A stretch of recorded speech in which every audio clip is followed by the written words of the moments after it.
So this is Eric Stevens, and he is the program manager of the Export Bank of the United States, Exim. And so he has had more than 20 years of banking experience, and he's held leadership positions in project management and relationship management and lending and collections. So thank you so much for joining us today. Thank you for having me. I definitely appreciate joining you guys today. I look forward to it. Yeah, we're looking forward to your presentation. So I'm going to jump off and I'm going to hand this over to you. All right. Well, hope everything goes as planned as we've taken a look and making sure everything processes correctly. To give you a little more background on myself, once again, as I said, my name is Eric Stevens. I'm with Exim Bank. We're actually a government agency. A lot of people don't know that about us. One of the best kept secrets in the government. We've been around more than 86 years. And kind of put in a nutshell what we do. We're an independent federal agency that promotes and supports American jobs by providing export credit insurance and lending tools to make sure U.S. exporters have the knowledge and the resources to be successful abroad. A number of other countries actually support their actual exporters as well. We're the arm of the federal government which works for U.S. exporters. And so let's jump into our presentation here. And I'll double check the chat and make sure we can see everything.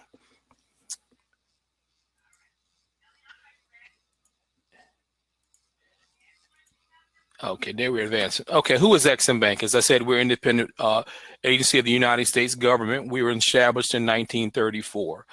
So we're a little over 86 years old. We're headquartered in Washington, D.C. I'm actually, of course, joining you from home. We've actually been home since March 12th of this past year due to, of course, COVID-19. We have 12 regional offices located throughout the United States. And one of the reasons we have those 12 regional offices is because we're responsible for the entire United States. With that being said, it's kind of hard not to have regional offices and make sure we're based where we can be of service to our customers as well as our potential exporters. And we support all U.S.-based companies. We'll talk about a little bit more about the services as well as the actual products we do support. Our financing makes the difference. And then the reason our financing makes a difference is because we minimize risk. And one of the biggest obstacles for exporters and even people actually selling to larger suppliers is risk. It's an ugly four-letter word, and to make sure that everybody's available. Now, Exim helps in regards to that from an export perspective. Now, we minimize risk with our working capital guarantees, which we'll talk a little about later, and export credit insurance. This allows Exim to actually level the playing field with U.S. exporters and make sure, as I said earlier, you have the resources to be successful. Now, what would you like to use Exim for? We can help fulfill orders by utilizing our working capital guarantee. That helps with raw materials, supplies, labor, and overhead costs. And as I said earlier, risk is a big thing. Risk protection, extension of credit, and the all-important access to capital for businesses. Utilizing the export credit insurance, we can make all those things possible. And we do also offer buyer financing for medium and long-term transactions. Those are basically transactions where an overseas buyer wants to buy American-made goods. We can actually help them in terms of making an actual loan available to them to be able to do so. Now, aside from actually leading the Regional Export Promotion Program at Exim, I work with the Minority Women-Owned Business Division. We call it MWOB for short. You know, the government likes its acronyms. Now, MWB's group is dedicated to make sure that we help minority-owned businesses get the information and resources they need to be successful. Now, we work with a number of government agencies across the spectrum to help create the trade focus for minority-owned businesses. Now, in 2020, since we kind of closed the year yesterday from a fiscal perspective, we were able to help 375 businesses to the tune of $27.8 million. So it's a great opportunity for us to take a look at what we can do in helping small businesses. Now, one of the things we've done within the past 2 months is also we signed a memorandum of understanding, an MOU. as such with the U.S. Department of Commerce's Minority Development Agency, MBDA. Now, that 3-year collaborative effort, we're looking forward to increasing our actual information and delivery of information to small and medium resources to make sure that we're able to help them get to that next level. And when I say that, that means counseling. That means getting you to the right individual who can help you, making those connections in regards to that. Now, with the MWB businesses, we actually want to show you a focus, or I want to show you a focus on some of the actual industries where we actually are most active. Of course, manufacturing, as well as supply and aircraft. And the aircraft comes with actually supply chain financing, basically making sure we're able to assist those people who are working or sending information over to larger businesses with that. Now, services, that's a huge piece of the puzzle as well. A lot of people really don't know services are exportable, whether it be in actual legal services, IT services, or even architectural services. All those are exportable resources that can qualify for Exim. Now, the top 5 regions we actually work within, as you can see, Mexico is #1, followed by China, United Arab Emirates, Canada, and the United Kingdom. Now, let's talk a little bit about what are some of our resources and the things we actually utilize to make sure that people have the ability to get that level where they are exporting. Now, Exim's working capital guarantee can empower businesses to help them unlock their cash flow, to fulfill sales orders, or even take on new business. Now, with the Exim support, borrowers can borrow more with the same collateral. They can use secured performance bonds, win projects, and even increase their global competitiveness. And one of the ways we're able to do that is that we basically mitigate the risk by being a guarantee on a loan up to 95%. We're able to help those banks, some of our delegated lenders and some of our other institutions, make them feel more comfortable when it comes to actually lending money and making sure that you have that capital available for your expansion. Now, one thing also with the working capital guarantee programs, it increases the amount you can borrow against your exportable inventory. And that includes work in progress. You know, a number of banks really will not lend against unsold resources or unsold product. But one of the things with a working capital loan, that's one of the things that really makes it amenable. Now, our most famous project and what everybody pretty much knows Exim for is its export credit insurance. Now, we all have insurance, whether it be house insurance, car insurance, anything of that nature from an insurance perspective. And it is for the unforeseeable things that might happen. Now, in terms of export credit insurance, what it does, it helps you feel more comfortable and secure selling abroad and selling on terms because you're able to have that those actual receivables put in a place where you actually are covered. Now, what that means is it doesn't make good credit or bad. You can't get export credit insurance and utilize it as a credit. And it's not shouldn't be used as a source of repayment. Like I'll get insurance in case they don't pay me. You know, that's one of the things we'll talk about a little bit later as well. Let's talk a little bit more in depth about short-term credit insurance now. As we said, it protects against non-payment by foreign buyers. Now, the risks include insolvency, proactive default, political risk, war, insurgency, cancellation of the import-export license. Now, the range is covered from 90 to 100%.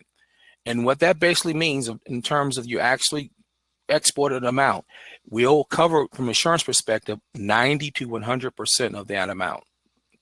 Now, in selling on terms, now we all know that cash is king. If you can get it, get it. But if you can't, being able to sell on terms gives you an opportunity to sell more to an actual buyer overseas. And it also helps them in terms of making sure they don't strap themselves from a cash perspective.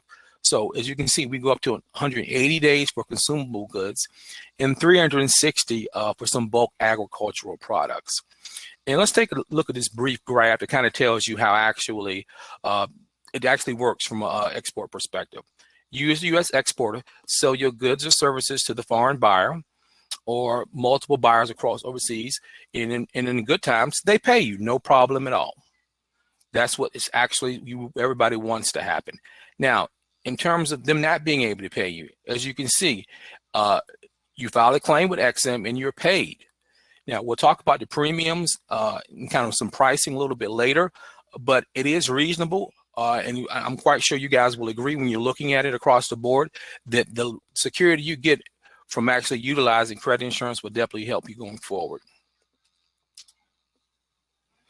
As we talked about earlier, risk mitigation. One of the important things from exporter benefits is taking a look at the typical balance sheet of what's going out, what's coming in from an equipment standpoint. Now, as you can see, accounts receivables are a big piece of the pie. And being such a big piece of the pie, they're also the ones that you worry most about. So in terms of making sure you have that actual credit insurance, that is something that can make sure that that particular portion of your portfolio, no matter how large it is, as we can see here, is covered. Now, also growth is a big piece. Now, when you're growing overseas from a receivable standpoint, you're also exposing yourself to more risk. But making sure you have that coverage eliminates a lot of that risk. And you're also being able to use those particular policies and those receivables in terms of making sure they're available for you to borrow against. Therefore, freeing up a lot of your actual capital, knowing that you have an insured receivable that you can borrow against. Let's talk a little bit about the rates. As I said a little bit earlier, the rates are relatively reasonable. As you can see, utilizing our small business express insurance, which is our entry-level insurance, as you can see, 65 cents per hundred on a 60-day term. You're looking at only $162 is the premium amount you're actually going to pay on $25,000 sale. Now, on top of that, if you couple that with an SBA loan or an Exim working capital guarantee, you get another 25% rate reduction upon that. So this is a package deal. So when I'm talking with a lot of exporters or even people looking to get in that particular realm, that $162 can be really built into the price of your actual products or service.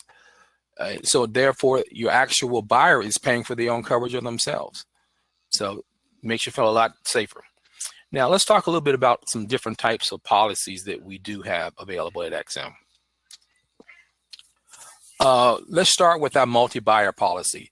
This is for an experienced buyer, or actual exporter, which lets you actually choose who you actually insure from a credit standpoint. You know, sometimes you have long-term relationships. You feel very comfortable working with a particular individual or a company, and you might not want a coverage.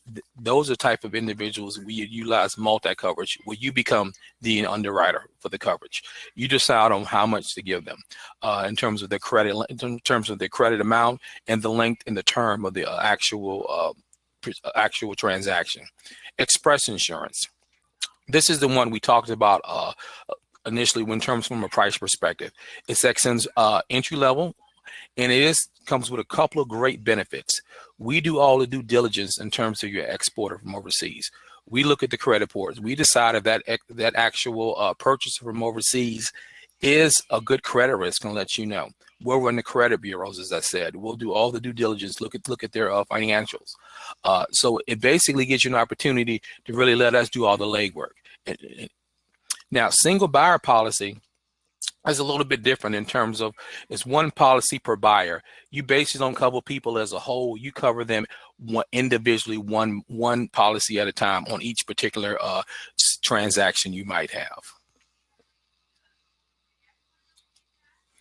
And some of the underwriter standards, you know, you're probably asking, you know, what does it take or what is Exim looking for when underwriters are taking a look at actual clients are looking for export credit insurance and working capital. As you can see, we're looking for a 3-year history of operating, as well as 1-year experience within the export industry. Now, that is something we'll take a look at depending on some mitigating factors, such as the length of time of overall experience or some experience working with somebody else who's done some exporting. We like to take a look at your projected markets. You know, what are you looking for? Are you looking to go to Canada? Are you looking to go to South America? Are you looking to export overseas to England? Anything of that nature. We also look for the prior credit experience in terms of a company perspective. Now, we also look at the losses and the prior credit insurance if you've had any, and basically if any claims have been filed and what procedures were followed along with that. And of course, we want a country in state, we want an actual exporter and country that's in a stable financial condition. Now, eligibility. Now, one of the great parts about Exim Bank is that we're here for the American exporters. So it's important that we feature American-made goods. And by doing so, we have some content requirements. All of our short-term transactions have to have basically more than a 50% U.S.-made content. Now, that does include when you actually say you import something from overseas and you actually use it as a component to making your final product. If it's still more than 50%, it is eligible for Exim's coverages. And as I said, small businesses may aggregate items in a single invoice or receive partial coverage. Now, that's for U.S. content, so we can work along with that as well. Now, all goods must be shipped from the U.S. and services, as we talked about earlier, must be performed by U.S.-based personnel. So services is an exportable commodity that people really should be looking at. You know, IT and intellectual property is huge right now when it comes to security from a computer standpoint. Now, we do have some things we cannot do. We cannot support any defense articles or military buyers. Now, there are some exceptions, which are humanitarian purposes, drug interdiction, and as well as any dual use cases, which we look at on an individual case-by-case basis when they do come up. Country eligibility. Exim basically works with 180 countries right now across the world. There are some countries we do not work with for obvious reasons, whether it be from a political standpoint of being unstable or a financial standpoint where they're unstable. We do have an up-to-date country limitation schedule. We refer to it as CLS, and we keep it updated constantly on our system. It's a link. I recommend if you're looking at exporting and you're looking at possibly utilizing some of Exim's resources, that's one of the first things you check and see if we're open in a particular country. Now, some of the underwriting standards and some of the actual paperwork we're going to look for when it comes to this. If you're looking at the buyer's credit limit being up to $100,000, you know, we're going to need things like credit reports, trade references. As you can see, when we go for $1 million, we look for more bank references as well as financial statements to justify the actual credit and underwriting that we need when possible. Also, what Exim has done within the last 90 days is we've improved our short-term credit standards. Basically, this is the first time in 10 years we look at the credit standards. And one of the reasons we did that is we wanted to basically make these credit standards a little more streamlined in terms of making them more available. We have noticed since COVID-19, it has been you know, at the forefront of the news for the better part of 6 or 7 months. There has been an increase in applications to Exim. Because what we're finding is some of the private industry is either not rewriting policies or they're actually cutting terms on some of their policies. So it has increased the number of applications we do have as well.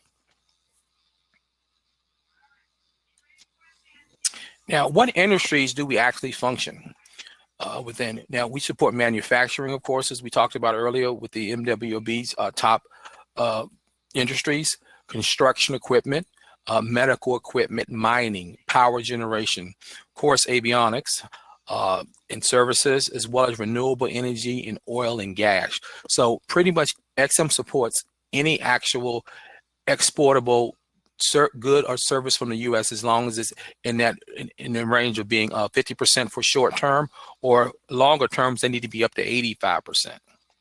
Now, since we've been home since March of this year, one of the things that Exim really had in place prior to that was an online system to be able to actually pay in a manager account, our Exim online system.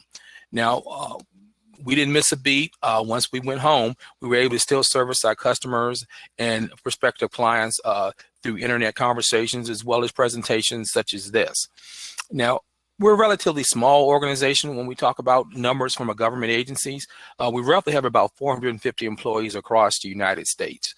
And the only way we're able to actually help as many people and be accessible is with additional resources and partners. We have insurance brokers which are located throughout the United States, which assist us.